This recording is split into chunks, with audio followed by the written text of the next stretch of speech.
China వాళ్ళది mother of all dams అని కడుతున్నారు. ఇది టిబెట్ రీజియన్ లో కడుతున్నారు. కేవలం భారతదేశానికి ఇబ్బంది కలగాలని చెప్పి. వీళ్ళది త్రీ గార్జియస్ డ్యామ్ ఉంది. దానికంటే పెద్దది ఇది. అండ్ వీళ్ళకి ఎలక్ట్రిసిటీ పరంగా చాలా హెల్ప్ అవుతుంది ఈ డ్యామ్. కానీ దీని వల్ల న్యాచురల్ ఫ్లో ఆఫ్ బ్రహ్మపుత్ర అనేది మారబోతుంది. అండ్ వీళ్ళు ఏం చేస్తున్నారంటే ఒక సింగిల్ డ్యామ్ లోనే కాకుండా లేయర్స్ లో డిఫరెంట్ లేయర్స్ లో వీళ్ళు పవర్ జనరేషన్ ని కడుతున్నారు. ఏంటంటే డ్యామ్ దగ్గరే ఉంటుంది. అలా కాకుండా మళ్ళీ దిగువకు వచ్చిన తర్వాత ఇంకొకటి దిగువకు వచ్చిన తర్వాత అయితే ఏమవుతుందంటే బ్రహ్మపుత్ర నది ఆ కంట్రీ నుంచి వచ్చేటప్పుడు టిబెట్ నుంచి అలా వచ్చేటప్పుడు కొండల మీద నుంచి ఇలా వస్తుంది. కానీ వీళ్ళు ఏం చేస్తున్నారంటే అలా రానియకుండా దాని న్యాచురల్ ఫ్లోర్ కూడా మార్చేసి కొండల మధ్యలో నుంచి పైప్స్ టన్నెల్స్ వేసి అలా వస్తుంది. ఇప్పుడు నార్మల్ గా అయితే కొండ నుంచి వచ్చింది. సో డ్రాప్ ఆఫ్ ఆల్టిట్యూడ్ అనేది అవుతుంది 2000 మీటర్స్ దగ్గర. అంత డ్రాప్ ఆఫ్ ఆల్టిట్యూడ్ అయ్యేసరికి మన ఫ్లో కూడా మారిపోతుంది. హిస్టరీ పరంగా చూస్తే చైనా వాళ్ళు వియత్నాం లో కూడా డ్రాట్ అవ్వడానికి రీజన్ అయింది. వాళ్ళు అక్కడ డ్యామ్ కట్టి అక్కడ నీళ్లు వదిలేకుండా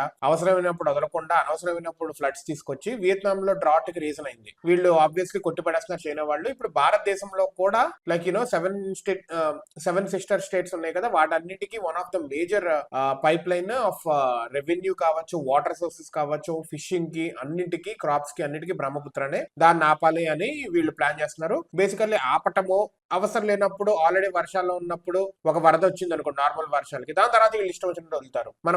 మన మీద కోపం వచ్చిన ప్రతిసారి వాళ్ళు వదిలేయచ్చు. దాన్ని మన వాళ్ళు అపోజ్ చేస్తూనే ఉన్నారు. అండ్ కాకపోతే ట్రాన్స్పరెంట్ గా డేటా షేరింగ్ ఎప్పటికప్పుడు ఉంటే కనుక that would be a nice thing అని మన వాళ్ళు చెప్తున్నారు. దీన్ని కౌంటర్ చేస్తూ మన వాళ్ళు NHPC తో కలిసి one of the biggest dam కడుతున్నారు అక్కడ. ఆ డ్యామ్ ని కౌంటర్ పార్ట్ చేస్తూ వాళ్ళకి ఇబ్బంది అయ్యేటట్టు వాళ్ళు ఏమైనా ఎక్స్ట్రాలు చేస్తే. అండ్ మల్టిపుల్ ప్రాజెక్ట్స్ కూడా డ్యామ్స్ కూడా కట్టాలి అని చెప్పి ప్లాన్ చేస్తున్నారు మన వాళ్ళు ఆ ఏరియాలో. Brahmaputra is one of the hydro ఎలక్ట్రిసిటీని జనరేట్ చేయడానికి, అంటే అప్పుడు 80% ఆఫ్ హైడ్రో ఎలక్ట్రిసిటీ అక్కడ నుంచి జనరేట్ చేయొచ్చు. మన వాళ్ళు అదే ప్లాన్ లో ఉన్నారు. అది అయితే కనుక సూపర్ ఉంటుంది ఆ ఏరియా మొత్తం. So we have to see China వాళ్ళు ఎలా బిహేవ్ చేస్తారో. జింగ్పింగ్స్ ఇన్ఫ్రాస్ట్రక్చర్ లో అంబిషియస్ ప్రాజెక్ట్ ఇది. So we have to see how it goes.